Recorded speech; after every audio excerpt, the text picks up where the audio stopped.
جس چیز کی چاہت سمندری طوفان کی حیثیت اختیار کر لے اسے چھوڑ دینا چاہیے۔ کشتی ڈوبنے سے، پاش پاش ہونے سے بچ بھی گئی تو بے سمت ہونے سے نہیں بچے گی۔ ماضی کے ڈر اور مستقبل کے فیصلوں سے حال تباہ نہیں کرنا چاہیے۔ اصلاح یہ ہے کہ سب فانی ہے، فانی چیزوں کے لیے نہ روئیں، نہ چلائیں، نہ تکلیف میں رہیں۔ اللہ پاک نے اشرف بنا کر جو شرف دیا ہے اسے واویلوں کی نظر نہ کریں۔ ادھوری باتیں، ادھورے جملے سن کر اپنی مرضی کی داستانیں تخلیق کرنے والے لوگ ہمیشہ دکھ اٹھاتے ہیں۔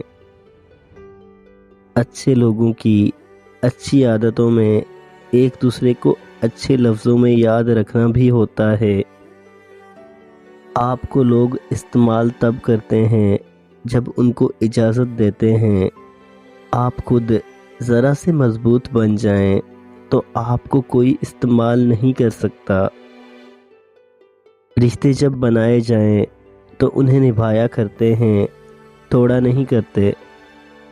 برکت آسمان سے انسان کی نیت پر اترتی ہے۔ قدر کرنا سیکھیں، کوئی بار بار نہیں آتا زندگی میں۔ اللہ پاک کی زمین بہت بڑی ہے، انسان ایک دوسرے پر زمین تنگ کرتا ہے، اللہ پاک نہیں۔ کسی کا دل چیر کر تو ہم نے نہ دیکھا ہوتا ہے، مگر وقت اور تجربہ یہ اندازہ کرنا سکھا دیتا ہے کون دل سے کچھ کہہ رہا ہے اور کون صرف زبان سے۔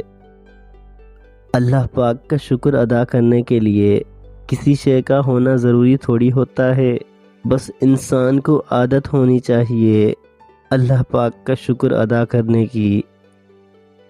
مر جانا راس اگل دینے سے بہتر ہے۔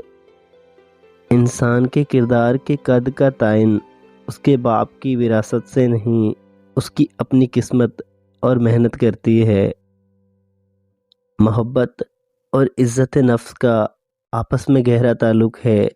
سب سے پہلے عزت نفس کو ختم کر دیتی ہے۔ یا بندہ محبت کرے یا اپنی عزت، ہاتھ کی مٹھی میں دونوں چیزیں اکٹھی نہیں ہو سکتی۔ اچھے انسان کی فرصت بنائی جا سکتی ہے، برے انسانوں کی نہیں۔ وہ بے شمار ہوتے ہیں اور ہر جگہ ہوتے ہیں۔